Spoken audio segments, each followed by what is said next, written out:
जय माता दी सभी को और नवरात्रि की ढेर सारी शुभकामनाएं आप सभी को। मेरी ये हार्दिक इच्छा है कि माता रानी आपकी हर मनोकामना पूर्ण करे, आपके घर को धन धान्य और सभी सुखों की प्राप्ति हो आपको।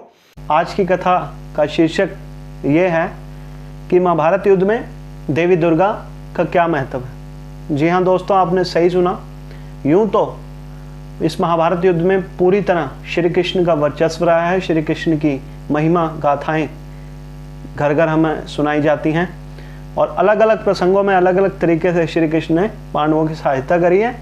लेकिन इस सहायता के बीच देवी दुर्गा की भी बहुत बड़ा महत्व है, बहुत बड़ी योगदान देवी दुर्गा ने भी दिया है। यूँ तो हनुमान जी ने भी अर्जुन जी के रथ के ऊपर बैठकर, उनके जो रथ का झंडा था उन पर बैठ के बहुत बड़ा सहयोग उन्होंने इस युद्ध में दिया। लेकिन देवी का महत्व बहुत ज़्यादा है। किस प्रकार है, कथा में आगे सुनिए। तो कथा इस प्रकार है कि युद्ध से ठीक एक रात पहले एक जगह बैठे होते हैं अर्जुन जी, कुछ सोच रहे होते हैं युद्ध के विषय में। तभी उनके पास श्री कृष्ण आते हैं और उन्हें ये समझाते हैं कि हे पार्थ, यूँ तो मैं तुम्हारे साथ हूँ और धर्म भी तुम्हारे साथ है।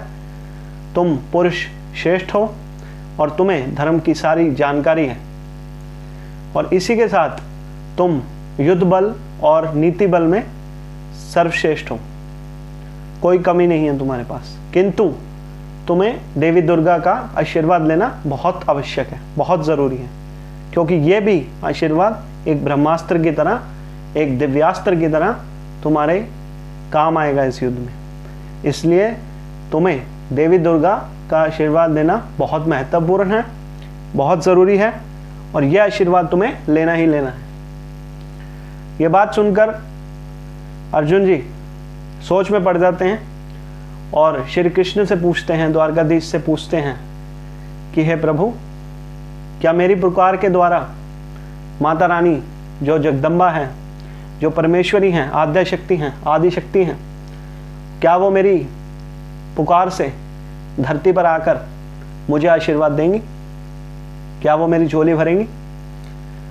तो श्री कृष्ण बड़े ही शील भाव से, विनम्र भाव से अर्जुन को कहते हैं कि सुनो पार्थ, अगर केवल तुम्हारी जीवा ही पुकारेगी माता रानी को तो माता रानी हो सकता है कि ना आए, परंतु जब तुम उन्हें आत्मा से स्मरण करोगे, अपने मन मंदिर से उनका ध्यान करोगे, उनका स्मरण करोगे, प्रार्थना करोगे, तो वो अवश्य ही तुम्हारी प्रार्थना सुनेंगी, इस धरती पर आएंगी और तुम्हें मनवांछित फल की प्राप्ति होगी।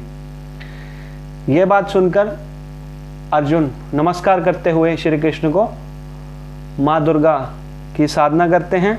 कुछ समय पश्चात देवी प्रकट होती हैं। देवी माँ आदिशक्ति जगदम्बा उन्हें मनवांछित फल प्रदान करते हुए ये कहती हैं कि तो जिस और धर्म होगा, जिस और श्री कृष्ण होंगे, उस और की जीत होना सुनिश्चित है।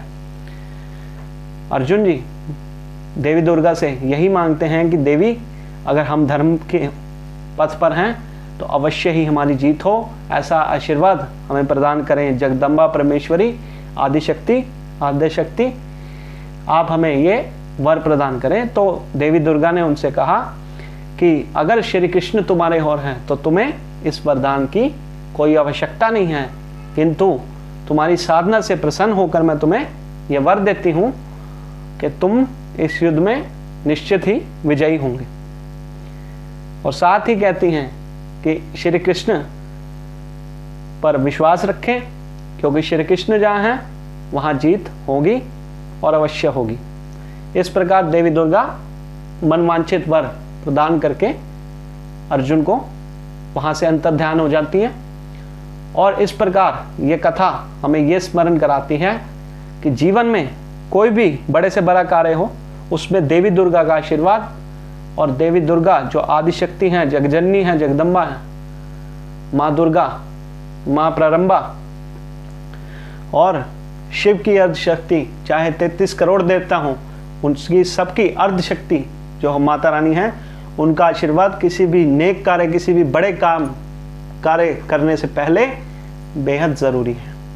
पांडवों ने भी इसका अनुसरण किया, आप भी जीवन में अनुसरण करिए। देवी के चरणों में अपना शीश झुकाइए और मन वांछित फल प्रदान करिए। जय माता दी।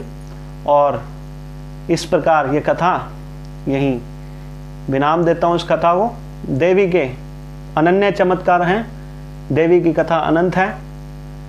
मैं तो क्या, कोई भी इस संसार में बड़े से बड़ा ज्ञानी देवी की कथा को पूर्ण रूप से सुना पाने में सक्षम नहीं है।